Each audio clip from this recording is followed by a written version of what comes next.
하나님 아버지, 이 가장 중요한 순간에 자기의 그 신분을 감추지 아니하시고 또 하나님의 증언하셨던 그 증언대로 자기를 드러내셨던 예수 그리스도를 오늘 만나보게 됩니다.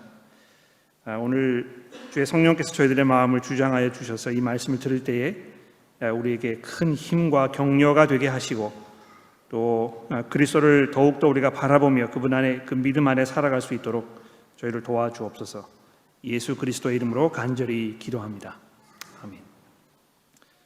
오늘 살펴볼 이 말씀은 본문에서 지금까지 마태복음 전체에서 아마 가장 결정적인 그런 순간을 다루고 있는 말씀이 아닌가 이렇게 생각을 해봅니다.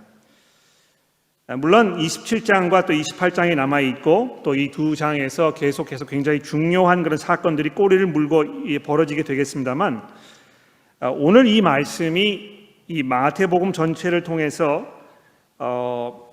하나님께서 그 아들에 대하여 말씀하시려고 했던 그 말씀들의 내용을 가장 분명하게, 가장 정확하게 우리에게 증거하고 있는 그런 말씀이 아닌가 이렇게 생각을 해볼 수 있습니다.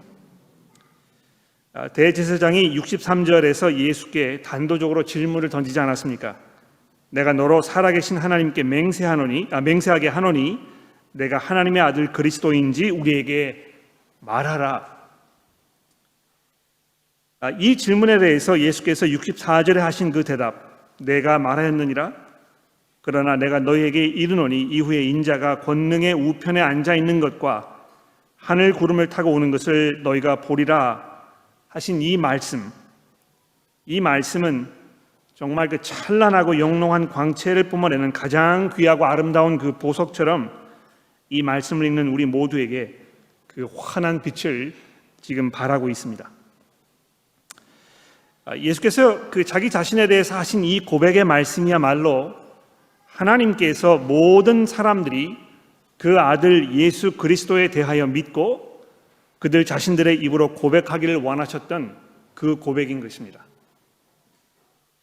하나님께서 이 자리에 모인 우리 모두에게 원하시는 것이 한 가지 있다고 말할 수 있겠는데 무엇입니까? 그것은 우리 모두가 한 사람도 예외 없이 예수께서 하나님의 아들 그리스도이시고 또 그분께서 이 권능의 우편에 앉아 있는 것과 하늘 구름을 타고 오는 것을 우리 모두가 우리 눈으로 확인하게 되는 것입니다. 하나님께서 예수를 얼마나 귀하게 여기셨는지 또 그것을 모든 사람들에게 알게 되기를 원하셨는지 그 아들에 대해서 마태복음에서 두 번이나 하나님께서 직접적으로 증언하신 것을 아마 여러분 기억하실 것입니다. 예수께서 공개적으로 이제 그 공생의 사역을 시작하시기 전에 세례 요한에게 세례를 받으셨었는데요. 세례를 받고 물에서 올라오시는 그 순간에 하늘로부터 하나님의 음성이 울렸다고 마태가 이 3장 17절에서 증거하고 있습니다. 그때 하나님께서 그 아들에 대하여 뭐라고 말씀하셨습니까?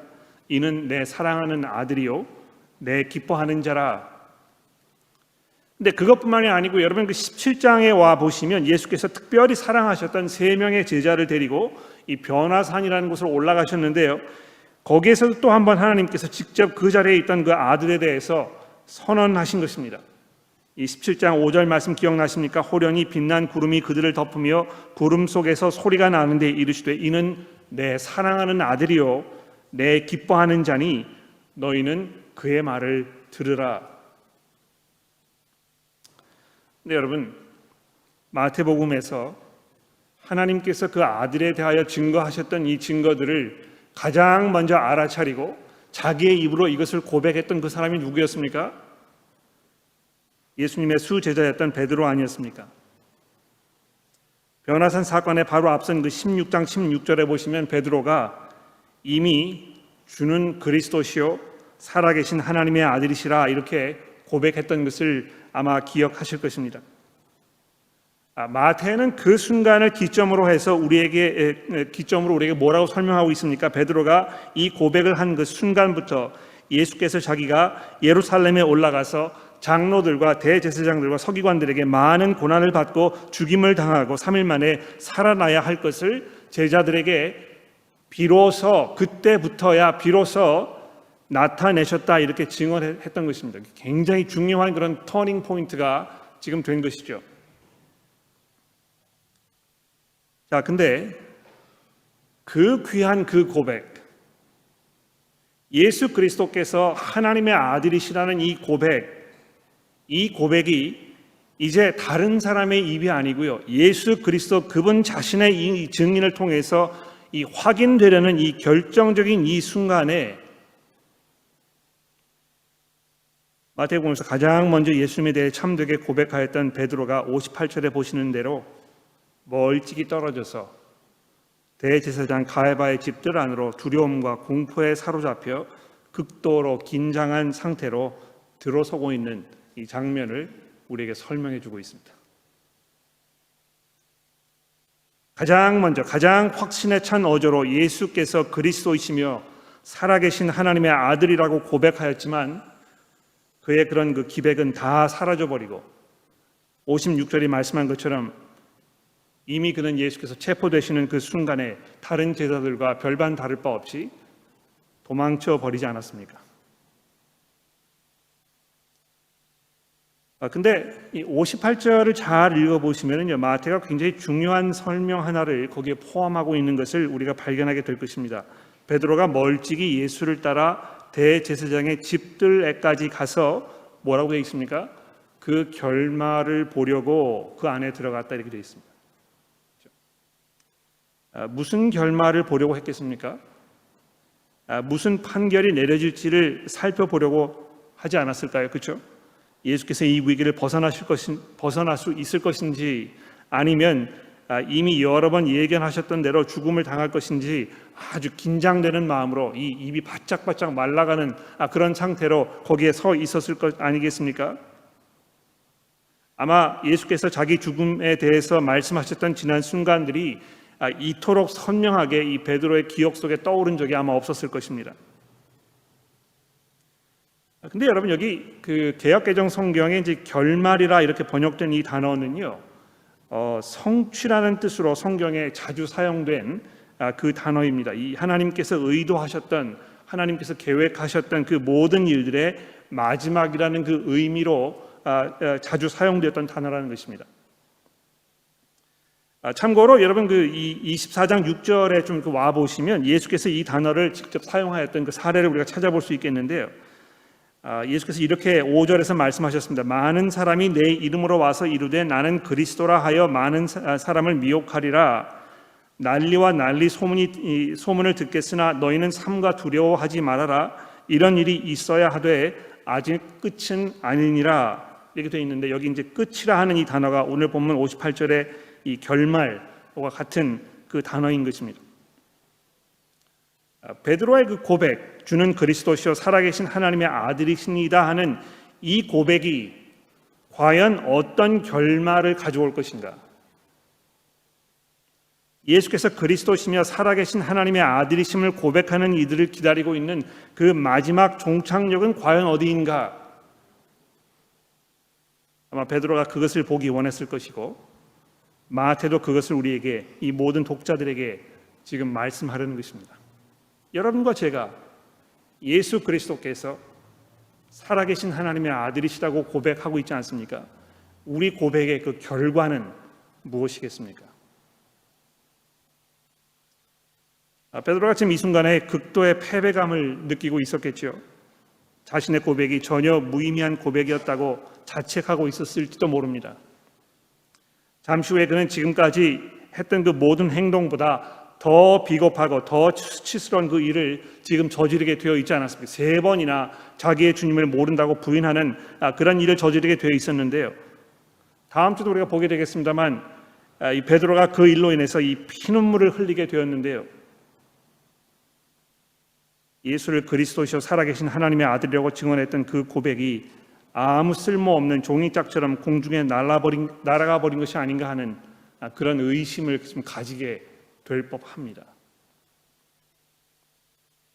아마 그런 면에서 이 베드로의 경험은 우리 모두의 공통적인 경험일 수도 있습니다. 예수께서 그리스도시고 살아계신 하나님의 아들이라고 우리가 확신 있게 고백하며 그 믿음을 가슴속에 품고 살고 있지만, 그렇다고 하였을 때 과연 우리 어떤 결과가 여러분과 저를 기다리고 있는지 늘 불안해하면서 조바심 속에서 우리가 살고 있는 것은 아닙니까? 내가 이 믿음을 고백하였을 때 내가 어떤 대가를 치러야 될까? 내가 이렇게 고백하였을 때 사람들로부터 어떤 그 불이익을 당할까? 내가 이렇게 고백하였을 때 이 세상의 어떤 그 부귀 영화 이런 거를 다 내가 내려놓아야 되는 것이 아닌가 하는 그런 염려, 이런 조바심 속에서 우리가 살고 있지 않습니까? 이런 염려와 불만을 늘 품고 사는 우리들에게 예수께서 자기 자신에 대하여 하셨던 이 64절의 말씀 보십시오. 내가 너희에게 이르노니 이후에 인자가 권능의 우편에 앉아 있는 것과 하늘 구름을 타고 오는 것을 너희가 보리라. 바로 이 말씀이 우리 마음에 하나님의 능력과 평안과 위로로, 우리 마음속에 흔들리지 아니하는 확신으로 심겨지고 다져지기를 우리가 간절히 기도하는 마음으로 오늘 본문 말씀을 들어야 할 것입니다. 여러분, 이 본문 주제를 우리가 염두에 두었을 때 물론 가장 먼저 눈에 띄는 인물은 베드로입니다만, 마태는 이 대제사장 가야바, 또 서기관, 그리고 장로들을 오늘 본문에서 가장 먼저 언급하고 있는 거 우리가 볼 수 있습니다. 여러분, 이 사실을 간파하시는지 모르겠습니다만 여기 마태가요, 앞에서는 언급하지 않았던 그 사람들을 이제 새롭게 등장시키고 있습니다. 26장 맨 처음에 보시면 그 대제사장들과 백성들의 장로들이 모여가지고 예수를 흉계로 잡아 죽이려고 논의하였다, 이렇게 했었는데, 이와 더불어서 이제 57절에 와서 보시면 여기에 이제 누가 가세한 것입니까? 여기 이제 서기관들까지 와 있죠, 그렇죠? 마치 그 지원 병력, 이 reinforcement, 이게 이렇게 투입된 것처럼 이렇게 보이는 것입니다. 이 서기관들은 율법에 정통한 사람들이었기 때문에 아마 지금으로 말하면 이제 뭐 신학교 교수님들쯤 되지 않았을까 생각을 하는데요. 아마도 예수님을 율법으로 심판할 때에 이 서기관들의 어떤 그 의견, 견해 이런 것이 필요하였기 때문에 이들이 이 자리에 왔지 않았나 이렇게 생각을 해볼 수 있습니다. 근데 중요한 것은요, 이 모든 사람들, 여기에 모였던 이 대제사장들과 서기관들과 장로들, 이 모든 사람들이 한 마음 한 뜻으로, 즉 예수를 흉계로 잡아 죽이려는 그 한 가지 목적을 위해서 지금 여기에 모여 있다고, 하나로 뭉쳐 있다고 마태가 우리에게 설명해 줍니다. 근데 이게 이제 한 번만이 아니고요, 이 27장으로 넘어가 보시면 이 17절, 27절, 62절, 그리고 28장 12절 이렇게까지 계속 반복해서 이들이 모여 있는 상태에 대해서 이야기하면서 그들의 그 끔찍한 그런 흉계를 지금 말씀하고 있습니다. 예수를 그리스도시로 살아계신 하나님의 아들이라고 고백했던 모든 이들은 이들의 손에 의해서 예수님과 똑같은 종말을 겪었던 것입니다. 여러분, 사도행전에 보시면 이 초대교회 성도들이 경험했던 그 박해에 대해서 이제 증거하면서 우리에게 설명해주고 있는데요. 그 초대교회 성도들이 받았던 모든 핍박과 이 박해는 예수께서 바로 그리스도이시요 살아계신 하나님의 아들이라고 고백하는 그 고백 때문에 닥쳐왔던 그 고난 아닙니까? 예수께서 죽임을 당하신 그 이유도 바로 이 고백을 자기의 입으로 자기 자신에 대하여 하셨기 때문에 그랬던 것입니다. 대제사장은 이 신성모독이라는 제목으로 예수님을 사형에 선고하였는데요. 무엇을 근거로 예수께서 신성모독의 죄를 범했다고 이야기한 것입니까? 64절에 예수께서 하신 말씀 때문에 그런 것이죠. 내가 너희에게 이르노니 이후에 인자가 권능의 우편에 앉아 있는 것과 하늘 구름을 타고 오는 것을 너희가 보리라. 여러분, 이 대답은 예수께서 그냥 생각나시는 대로 즉석에서 지어내신 그런 말씀이 아니라는 것을 우리가 이해해야 합니다.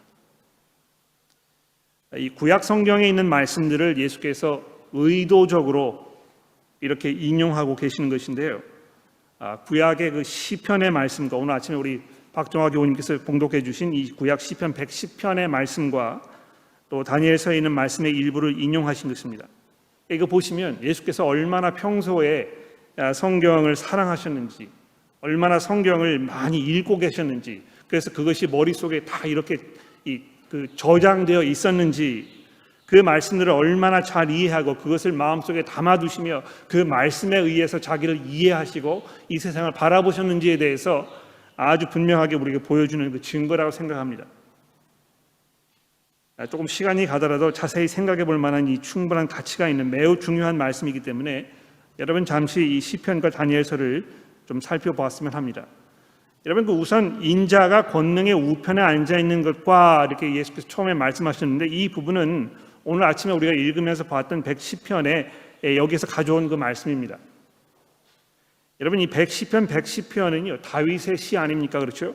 다윗이 여러분 잘 아시다시피 이스라엘 역사상 가장 그 위대한 왕이었음과 동시에 자신의 먼 후손이 될 이 예수 그리스도에 대하여 가장 많은 것들을 예언하였던 그 선지자였습니다. 이 시편에서도 역시 예수 그리스도에 대하여 예언하고 있는데 뭐라고 예언하고 있는지 살펴봅시다. 1절에 보십시오. 여호와께서 내 주에게 말씀하시기를. 여기 내 주라는 것은 내가 나의 주님으로 고백하는 그분, 이런 뜻이죠. 그렇죠?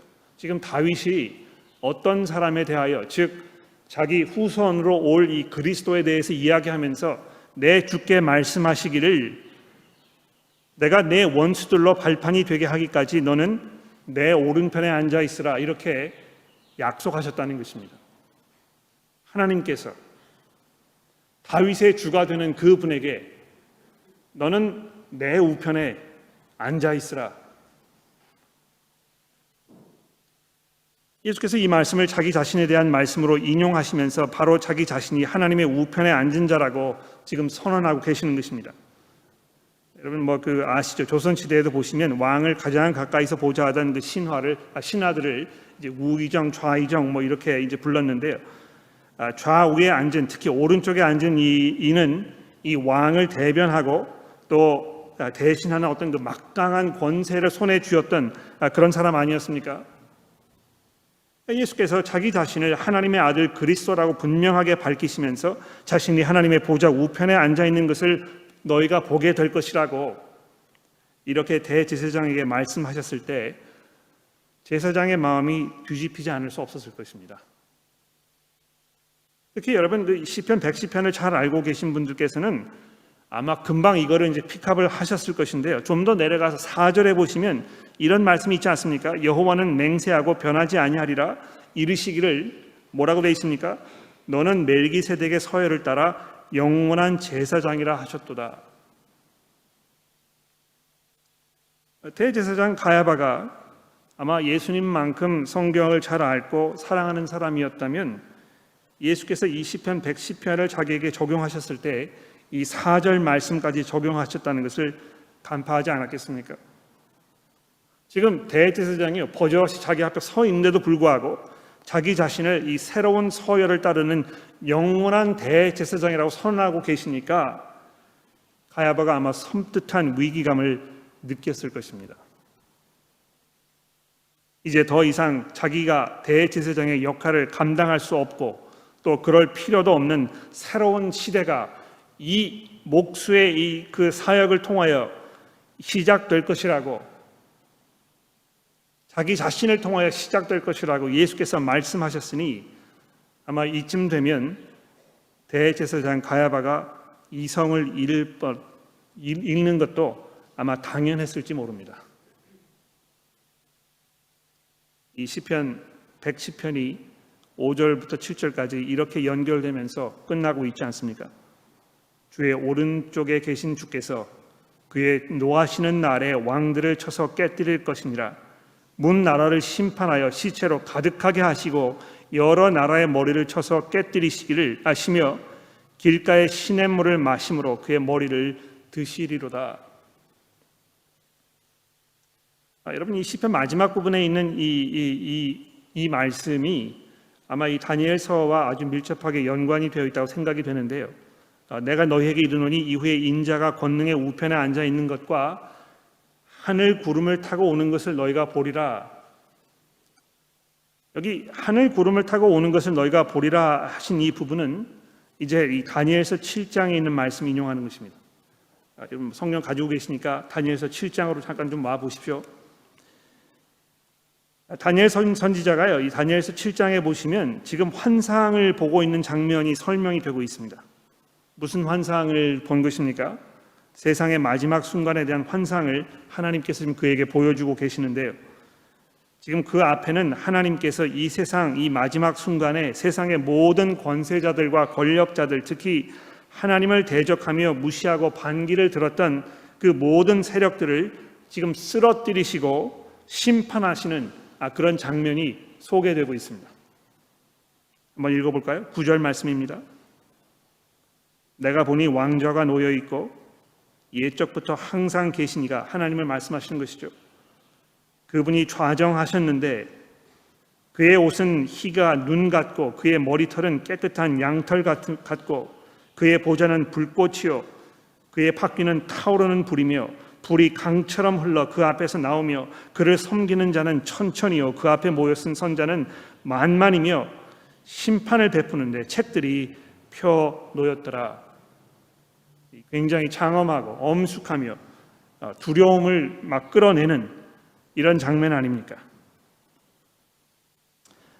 11절입니다. 그때 내가 작은 뿔이 말하는 큰 목소리로 말미암아 주목하여 보는 사이에 짐승이 죽임을 당하고 그의 시체가 상한 바 되어 타오르는 불에 던져졌으며 그 남은 짐승들은 그의 권세를 빼앗겼으나 그 생명은 보존되어 정한 시기가 이르기를 기다리게 되었더라. 굉장히 기괴하고 섬뜩하고 이 무슨 말인가 이렇게 고개를 갸우뚱하게 하는 이런 말 아닙니까? 근데 간단하게 설명드리자면 여기 말하는 이 짐승 또는 짐승들은 아까 말씀드린 대로 하나님을 대적하며 하나님을 무시하고 반기를 들었던 이 모든 세력들을 이 묵시적으로 지금 표현하고 있는 그 설명인 것입니다. 이 세상의 모든 권력자들이 자기의 권력을 사용하여 마치 자신들이 이 세상의 주인인 것처럼, 자기가 자기의 마음대로 세상을 통치하고 있는 것처럼, 마치 이 러시아의 푸틴 대통령이 자기 마음대로 유럽의 이런 그 지정학적인 모든 이런 구조들을 다 바꿀 수 있는 것처럼 생각하지 않습니까? 마치 그런 상황을 지금 설명하고 있는데 하나님께서 그냥 내버려 두지 아니하시고 그들을 심판하셔서 초토화시키는, 완전히 무장해제를 시키시고 그들을 꿇어 엎드리게 하시는 이런 장면이 지금 다니엘에게 환상을 통하여 보여졌다는 것입니다. 자, 근데 바로 그때 이 환상에서 가장 놀라운 장면이 연이어 벌어집니다. 13절 말씀해 보십시오. 내가 또 밤 환상 중에 보니 인자와 같은 이가 하늘 구름을 타고 와서 옛적부터 항상 계신 이에게 나아가 그 앞으로 인도되매 그에게 권세와 영광과 나라를 주고 모든 백성과 나라들과 다른 언어를 말하는 모든 자들이 그를 섬기게 하였으니 그의 권세는 소멸되지 아니하는 영원한 권세요 그의 나라는 멸망하지 아니할 것이니라. 아마 구약 성경 전체에서 지금 바로 이 장면만큼 아주 극적이고 가장 중대한 그런 장면이 또 있을까 생각되는 이런 부분이라고 말할 수 있겠는데요. 우리가 여기 주목해야 될 몇 가지 중요한 사실들이 있습니다. 첫째로 여기 13절에 인자와 같은 이 이렇게 되어 있는데, 인자라는 말이 이제 사람의 아들이란 말이죠. 그렇죠? 하나님을 반역하여 심판을 받은 짐승과 같은 그런 존재와는 확연하게 다른, 인간을 짐승으로 표현한 이런 아이러니컬한 장면을 생각해 보십시오. 지금 사람이 사람 구실을 못하고요, 하나님께 반기를 들므로 인해서 이제 짐승으로 전락한 것처럼 이렇게 보여지고 있는 것입니다. 그런데 그런 다른 모든 인간들과는 다르게 인간의 모습을 즉 하나님께서 의도하셨던 참 인간의 모습을 하고 있는 어떤 한 사람이 구름 가운데 하나님 앞으로, 하나님으로부터 이 세상을 향해 나아가고 계신 것이 아니고 세상에서 구름 가운데에서 하나님 앞으로 지금 인도되고 있는 이 장면을 설명하고 있다는 것입니다. 두 번째로, 이 분께서 하나님 앞으로 인도되신 이 순간은요, 이미 하나님께서 모든 짐승들을 다 쓰러뜨리시고 승리하신 그 후라는 것입니다. 세 번째로, 인자와 같은 이가 하나님 앞으로 인도되어 나아가신 그 이유는 무엇입니까? 하나님께로부터 모든 권세와 영광과 나라를 넘겨받기 위해서 나오셨던 것입니다. 이것 모두 종합해 보면 예수께서 지금 이 말씀을 인용하시면서 곧 일어날 이 부활 사건을 염두에 두고 계시는 것이 분명한 것입니다. 여러분, 마태복음 맨 마지막 부분에서 예수께서 뭐라고 말씀하시는지 기억나십니까? 28장 18절 말씀해 보시면 부활하신 예수께서 나와 말씀하여 이르시되 하늘과 땅의 모든 권세를 내게 주셨으니 그러므로 너희는 가서 모든 민족으로 제자를 삼아 아버지와 아들과 성령의 이름으로 세례를 주고, 이렇게 말씀하셨는데요, 부활하신 예수 그리스도께서 지금 이렇게 선언하고 계시는 것입니다. 이제야 비로소 아버지께서 이 세상의 모든 권세를 다 내게 주셨다. 대제사장과 공회 앞에서 마치 강도짓을 하다가 발각되어 체포돼서 끌려온 것밖에 보이지 않았던 이 나사렛의 보잘것없는 목수 예수에게는 이 순간 자신에 대하여 내가 바로 하나님의 아들 그리스도이며 너희는 내가 하나님의 아들 그리스도로서 권능의 우편에 앉게 될 것과 죽음을 당했다가 부활하여 하늘 구름을 타고 하나님 앞으로 나아가서 이 세상의 모든 권세와 영광과 나라를 부여받는 것을 너희가 분명하게 보게 될 것이라고 예수께서 한 발자국도 물러서지 아니하시고 이 절체절명의 순간에 담대하고 명쾌하게 장엄하고 비장하게 선언하고 계신 것입니다.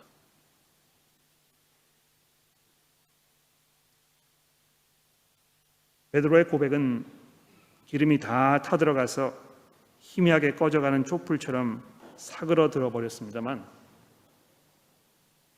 이 신실하신 예수께서는 이 아버지의 뜻이 이 땅에 이루어지게 하기 위해서 마지막 순간까지 이 고백을 놓지 않으신 것입니다.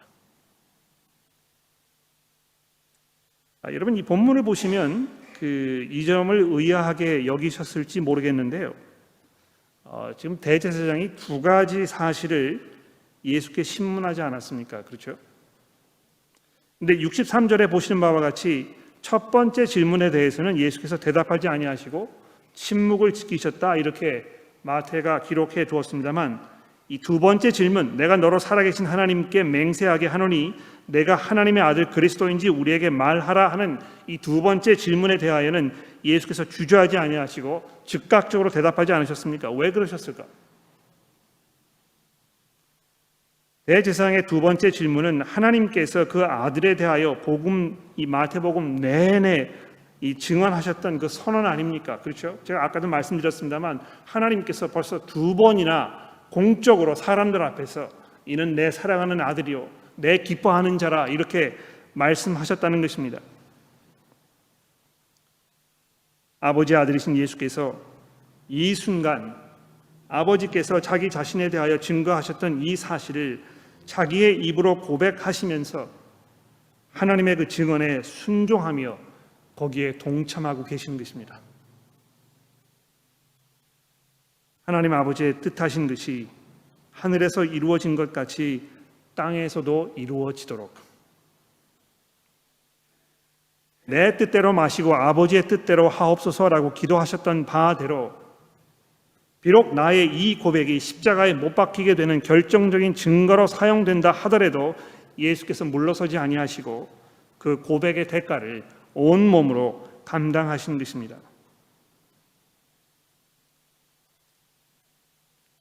예수께서 이 질문에 대한 이후에는 나머지 27장에서 그 입을 열지 아니하시고 마치 이사야서 53장이 말씀하였던 것처럼 곤욕을 당하여도 괴로운 때에 그 입을 열지 않으셨고 마치 도수장으로 끌려가는 어린 양과 털 깎는 자 앞에 잠잠한 양같이 그 입을 열지 아니하셨습니다. 그렇죠?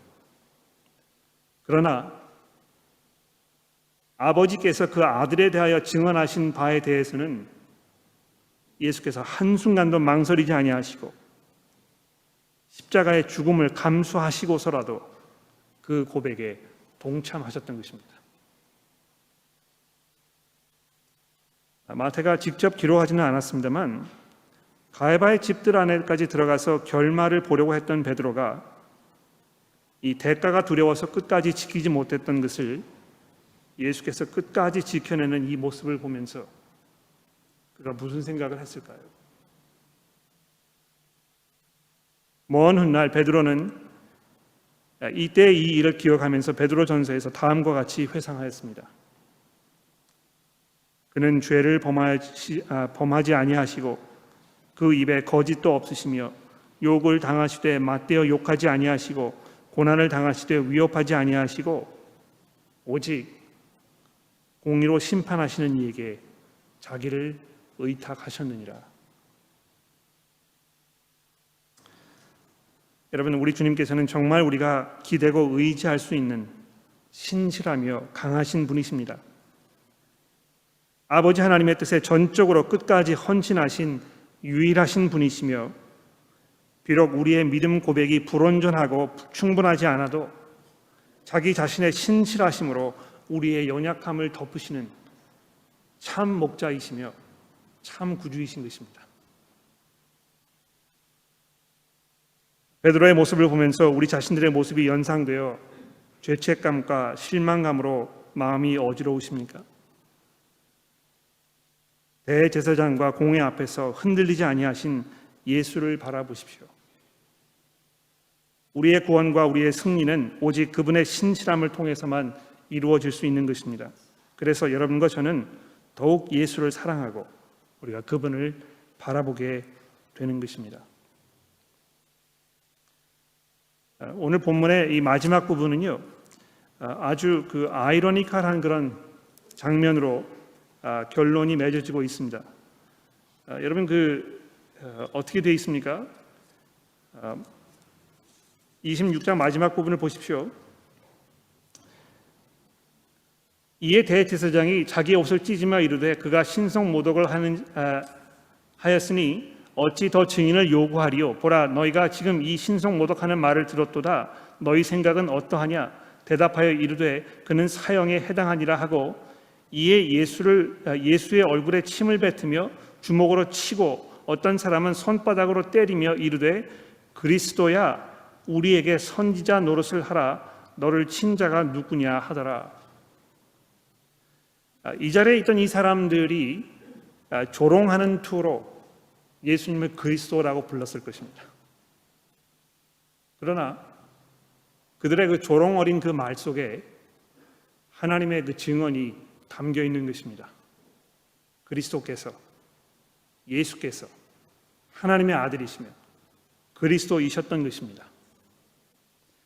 심지어는 이들의 이러한 그 행동, 얼굴에 침을 뱉으며 주먹으로 치며 손바닥으로 때리는 이 모든 일들을 통해서 정말 예수께서 고난당하시는 하나님의 종이라고 지금 마태가 우리에게 설명해 주고 있지 않습니까? 마치 이사야서 53장에서 이미 오래전에 예언되었던 것처럼 하나님의 아들이셨던 이분께서 이 마지막 순간에 신실한 고백을 통하여 이 구약의 모든 하나님의 뜻과 계획이 완성되어 가는, 아무도 그것을 막을 수 없는 이 놀라운 장면들이 오늘 본문 말씀 통해서 우리에게 전해지고 있습니다. 사랑하는 교회 여러분, 예수 그리스도에 대한 여러분들의 증언의 그 결말은 무엇이 될 것입니까? 예수 그리스도 그분께서 살아계신 하나님의 아들이시라고 고백하고 계십니까? 그러나 그런 고백으로 인해서 염려와 불안과 어떤 원망과 불확신 속에서 우왕좌왕하고 계십니까? 마치 나의 고백이 이 베드로의 고백처럼 이렇게 흐지부지 되어버리는 것이 아닌가 하는 염려 가운데 혹시 계십니까? 예수께서 대제사장에게 던지셨던 그 말을 들어보십시오.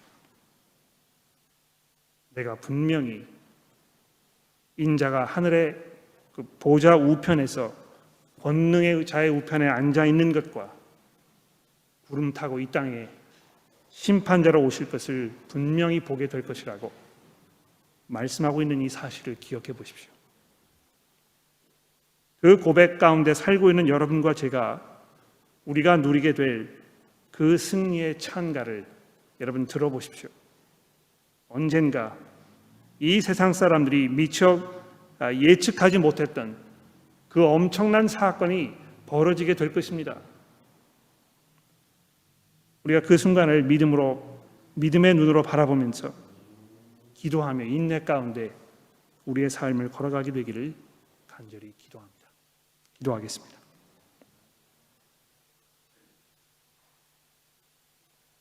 하나님 아버지,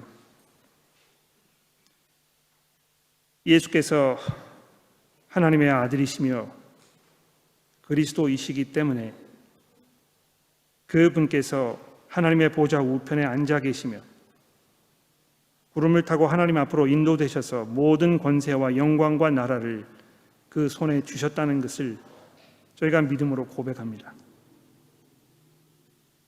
우리의 미래가 그리스도의 손 안에 있으며 그리스도의 손 안에 있는 우리의 미래가 우리에게 얼마나 영광스러운 것인가를 저희가 다시 한번 믿음으로 고백합니다.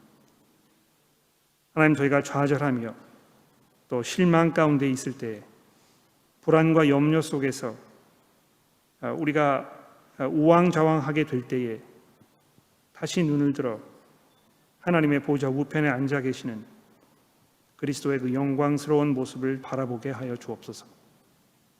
그분께서 이제 모든 권세를 손에 쥐고 계신다는 사실을 저희가 믿음으로 고백하게 하시며 우리가 그분을 담대하게 증거하고 그분의 제자로서의 삶을 살아갈 수 있도록 우리를 인도하여 주옵소서. 예수 그리스도의 이름으로 기도합니다.